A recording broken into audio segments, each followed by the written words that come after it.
Hace tiempo que los movimientos sociales se han reapropiado una serie de tecnologías de la palabra y las han puesto a trabajar al servicio de una práctica comunicativa que se construye desde el conflicto y la acción colectiva.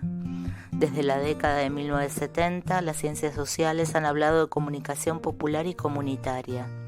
Junto a estas formas conviven en la actualidad otras que surgieron en contextos posteriores, como medios independientes y comunicación alternativa.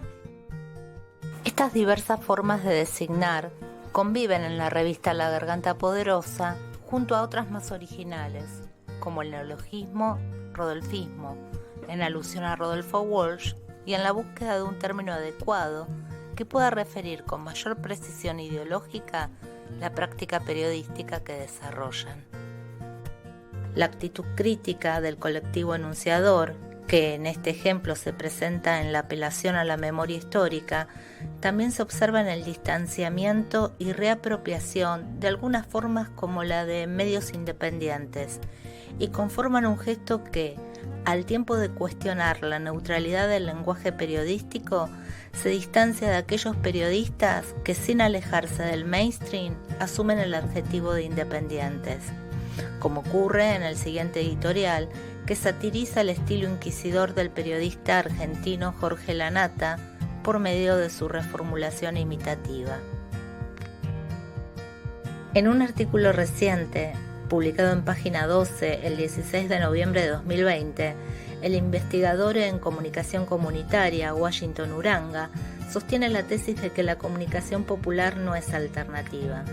Con el fin de que el Estado asuma su responsabilidad de garantizar y sostener a los medios de la comunicación popular, Uranga arguye que la idea de alternatividad puede asimilarse a exclusión y llevar a pensar a la comunicación popular y comunitaria como un subsistema ajeno a la centralidad de la disputa política y cultural. La incidencia comunicacional de la revista La Garganta Poderosa en la arena de la política y la cultura es notoria y públicamente conocida. Por solo recordar algunos hitos, mencionamos los siguientes. La repercusión mediática de la revista desde sus comienzos. Aquí es necesario destacar el logro de espacios comunicacionales en medios tradicionales como Radio Nacional Rock, programa en vivo y podcast vigentes desde marzo del 2020, y el segmento Miradas Poderosas en el programa Desafío 2019 que conduciera Marcelo Slotoviazda por C5N y que incorporó a cronistas mujeres de La Poderosa desde marzo del 2019 hasta la muerte del reconocido periodista.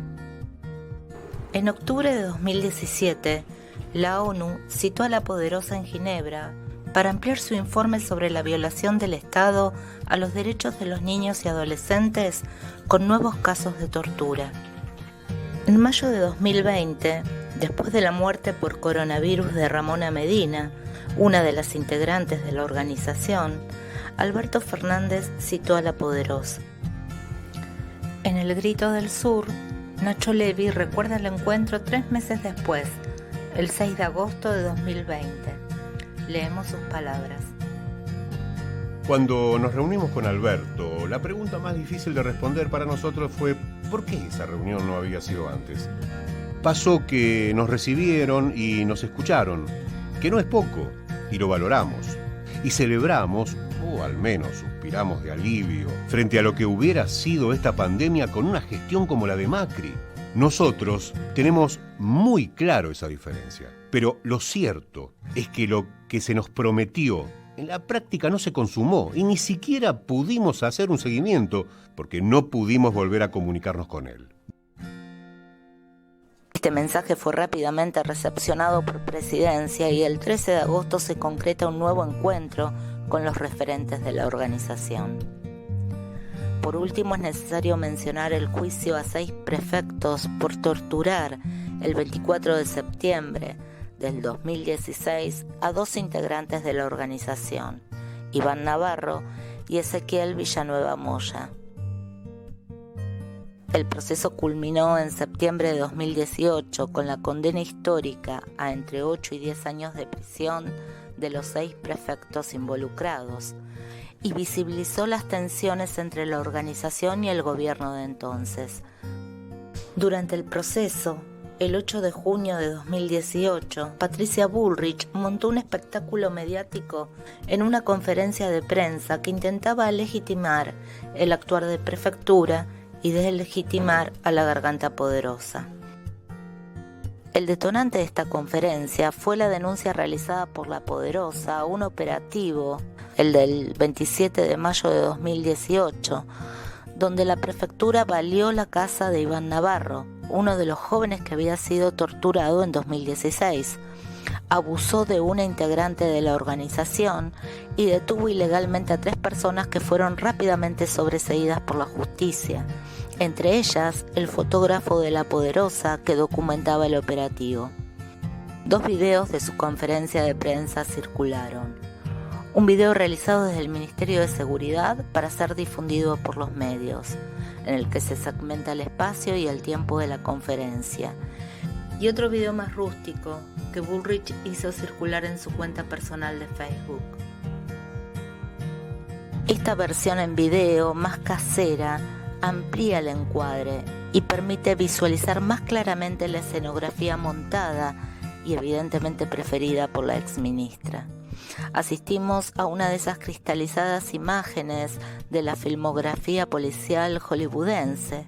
Bullrich ocupa el lugar de la jefa de investigaciones, que repasa con el resto de su personal las evidencias para que el juez las admita como pruebas. No era extraño para la ciudadanía argentina asistir a este tipo de montaje y a la construcción de esta imagen de la ministra, que ha tenido una predilección por mostrarse como miembro de las fuerzas de seguridad que operan en el campo. El problema, en el video que hace circular la propia Bullrich, es que el espectador rápidamente puede percibir el carácter ficcional de la escena, porque por un lado, la evidencia está manipulada, el video es editado y emitido en loop, la repetición está allí para ridiculizar al colectivo social y para imponer una supuesta verdad por hartazgo. A 2 jóvenes que ellos mismos bajaron de un colectivo, a 2 jóvenes que ellos mismos bajaron de un colectivo, Perdón, ¿de qué se los acusa? ¿De qué se los está acusando? ¿Cómo? ¿De qué se los está acusando? Por el otro, los que escuchan en general no asumen el rol de policías obedientes que seguirán la línea de investigación propuesta, sino el que les corresponde, periodistas, colegas de la Garganta Poderosa, y sus preguntas apuntan a otras líneas que la ministra parece desconocer o no querer mencionar.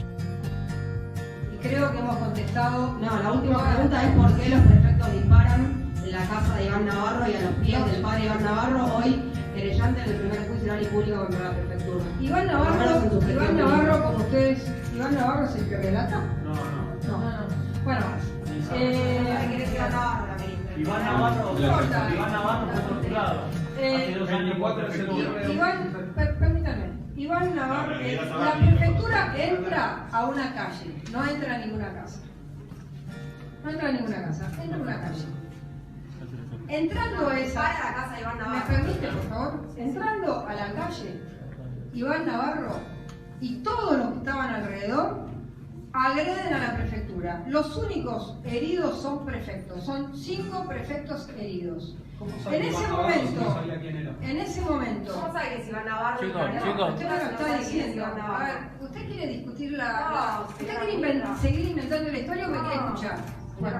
Tal vez la oposición que nos hace pensar la Garganta Poderosa no sea entre discursos alternativos y discursos centrales como sostenía Uranga, sino entre alternatividad y hegemonía. La Garganta nos ha mostrado que su discursividad no constituye un subsistema excluido del terreno de la arena política y cultural. De allí su incidencia, tanto en el ámbito mediático como el estatal, ya sea por la habilitación de espacios para amplificar su voz o dialogar con ella, así como por intentos de controlar su discursividad, someterla por medio de la cooptación o directamente destruirla al asociarla al narcotráfico. Barey observa una serie de implicaciones de la oposición, alternatividad, hegemonía. Si la planteamos como enfrentamiento, la oposición llevaría un callejón sin salida y no permitiría continuar la ruta. Oponernos taxativamente implicaría adherir a una lógica de la diferencia irreductible, asentada de antemano, que llevaría a conclusiones erróneas. Se trata más bien de observar las tensiones entre dos lógicas que se complementan en su funcionamiento social. No hay ya en el siglo XXI sociedades sin medios, ni medios que solo respondan a la lógica de la hegemonía. La alternatividad se presenta más bien como una articulación de una pluralidad de puntos de ruptura y de sutura con la hegemonía. De ahí que se perfile como importante el aporte a la redefinición de las vinculaciones entre ambos conceptos desde un espacio intersticial donde se tensionan dimensiones complejas. Como sostiene la autora, ni lo alternativo hace a la diferencia radical, ni lo hegemónico es una zona sin fisuras, articulado y orgánico, que detenta todas las formas de dominación cultural y política.